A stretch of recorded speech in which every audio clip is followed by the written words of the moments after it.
আসসালামু আলাইকুম। আজকে আমি রান্না করব সমুদ্রের রূপচাঁদা মাছ। এই রূপচাঁদা মাছটা আমি এখন এখানে ভুনা করব। এই জন্য মাছটা কেটে পরিষ্কার করে এখন আমি লবণ হলুদ মেখে ভেজে নিচ্ছি। এই মাছগুলো খেতে পুরো ইলিশ মাছের মতোই ঘ্রাণ আসে, খেতে খুবই ভালো লাগে। এখন মাছগুলো আমি খুব সুন্দর করে ফ্রাই করে নিচ্ছি।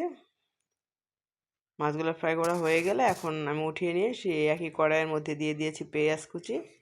পেঁয়াজ কুচিটা ভাজা হয়ে গেলে এর মধ্যে দিয়ে দিলাম আমি হাফ চা চামচ হলুদ গুঁড়া, 1 চা চামচ মরিচ গুঁড়া আর হাফ চা চামচ পরিমাণ আদা রসুন বাটা। এই রান্নাটায় মশলার পরিমাণটা খুবই কম লাগে, বেশি মশলা হলে এটা খেতে ভালো লাগে না। এটা হালকা মশলায় রান্না করতে হয়। এখন আমি এখানে মাছগুলো দিয়ে নিলাম আর কিছু কাঁচামরিচ আর টমেটোও দিয়ে নিলাম।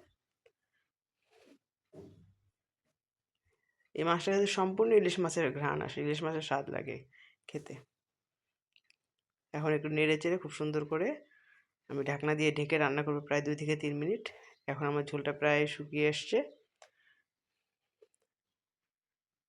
ঝোলটা পুরোপুরি মাখো মাখো হয়ে আসলে এর মধ্যে আমি কিছু ধনিয়া পাতা কুচিও দিয়ে নিব,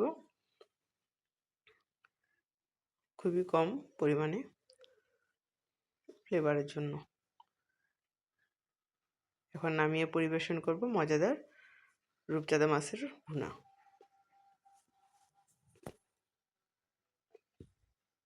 এই তো তৈরি হয়ে গেল।